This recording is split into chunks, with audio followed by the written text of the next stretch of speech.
এবং অভিনন্দন জানাই।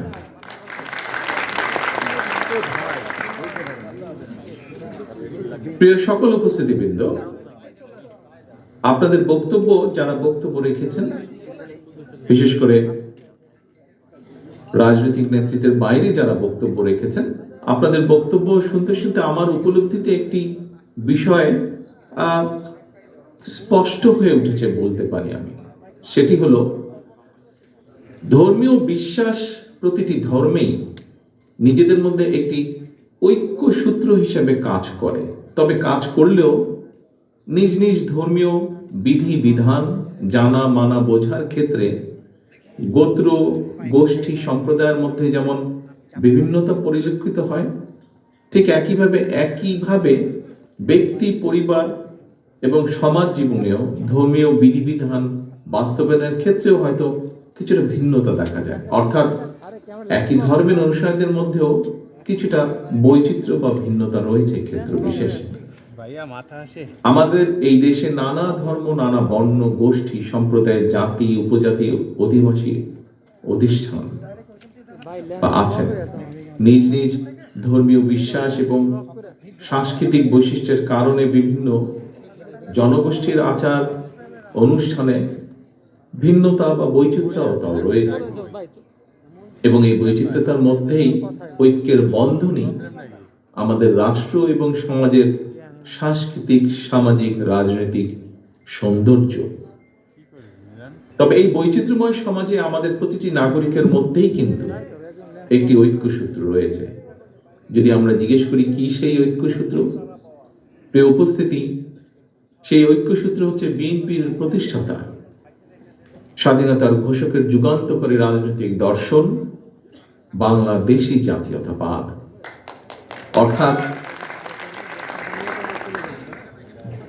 অর্থাৎ আমরা যারা যেই ধর্মই বা জাতি বা গোষ্ঠীরই প্রতিনিধিত্ব করি না কেন, নাগরিক হিসাবে আমাদের সবার প্রথম এবং প্রধান পরিচয় আমরা বাংলাদেশী।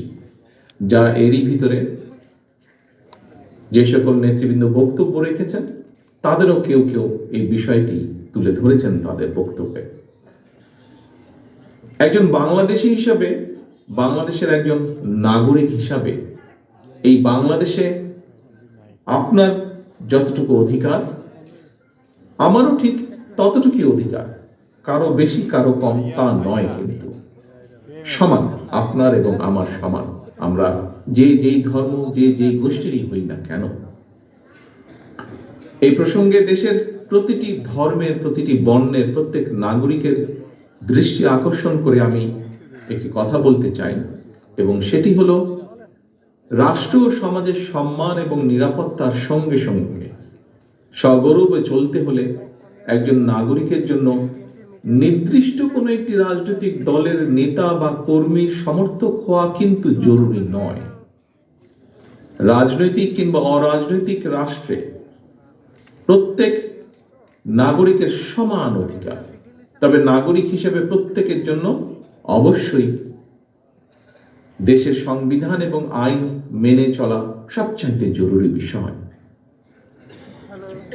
উপস্থিত প্রিয় ভাই বোনেরা, বিতাড়িত স্বৈরাচার বা ফ্যাসিবাদের সময়কালে দেশের সবচেয়ে জনসমর্থিত এবং জনপ্রিয় দল হওয়া সত্ত্বেও সারা দেশে আমরা যদি দেখি, বিভিন্ন দলিল দস্তাবেজ দেখি, তাহলে দেখব সারা দেশে শুধুমাত্র বিএনপিরই 50 লক্ষ বা তারও কিছু বেশি নেতাকর্মীর বিরুদ্ধে কমপক্ষে 1.5 লক্ষ মামলা দায়ের করা হয়েছিল সেদিন। 700-র বেশি নেতাকর্মীকে গুম, অপহরণ, খুন করা হয়েছিল। অকারণে রাতের বেলায় আদালতে বসিয়ে বিএনপি নেতাকর্মীদের বিরুদ্ধে সেদিন রায় ঘোষণা করা হয়েছিল। এবং এসবেরই মূল কারণ কি ছিল? মূল কারণ ছিল দেশে আইনের শাসন ছিল না সেদিন। পলাতক স্বৈরাচারের শাসন আমলে মুসলমান কিংবা হিন্দু, বৌদ্ধ কিংবা খ্রিস্টান, ডান কিংবা বাম, বিশ্বাসী কিংবা অবিশ্বাসী, ভিন্ন দল মতে কেউই সেদিন নিরাপদ ছিল না। 2012 সালে রামু বৌদ্ধ মন্দিরে হামলা, কিংবা 2016 সালে ব্রাহ্মণবাড়িয়ার নাসির নগরে যে হামলা হয়েছিল, সেই হামলা সহ দেশের কোথাও কোনো একটি হামলারও সেদিন বিশ্বাসযোগ্য তদন্ত হয়নি বা বিচার হয়নি। গত 1.5 দশকে আমি এবং আমার নেতৃবৃন্দ আমরা বিভিন্ন বক্তব্যে দেশের সুশীল সমাজ, সর্বদলীয় এবং সর্বধর্মীয় প্রতিনিধিদের সমন্বয়ে একটি নাগরিক তদন্ত কমিশনের মাধ্যমে বিভিন্ন ধর্মীয় সংখ্যালঘু জনগোষ্ঠীর বাসা বাড়ি কিংবা ধর্মীয় উপাসনায় যে অপরাধ সংগঠিত হয়েছিল, প্রতিটি হামলার নেপথ্য ঘটনা উদ্ঘাটন করে সুষ্ঠু বিচারের দাবি আমরা জানিয়েছিলাম। কিন্তু সে দাবিগুলো একটিও সেভাবে বিচার কমিশন গঠন হয়নি কিংবা বিশ্বাসযোগ্য তদন্ত সেদিন করা হয়নি। প্রিয় মতুয়া সম্প্রদায়, তাদের হিন্দু ধর্মাবলম্বী ভাই ও বোনেরা, এই কারণেই আমরা বিএনপি মনে করে দেশের ন্যায় বিচার এবং আইনের শাসন ছাড়া সংখ্যালঘু কিংবা সংখ্যাগুরু আমাদের কারো কোনো পরিচয়, কোনো নাগরিকেরই নিরাপত্তার গ্যারান্টি হতে পারে। একমাত্র ন্যায় বিচার এবং আইনের শাসনই দেশের প্রতিটি নাগরিকের নিরাপত্তা। দল, মত, ধর্ম, বর্ণ, রাজনৈতিক পরিচয় শেষে একমাত্র আইনের শাসন, ন্যায় বিচারই দেশের প্রত্যেকটি নাগরিকের নিরাপত্তা নিশ্চিত করতে পারে।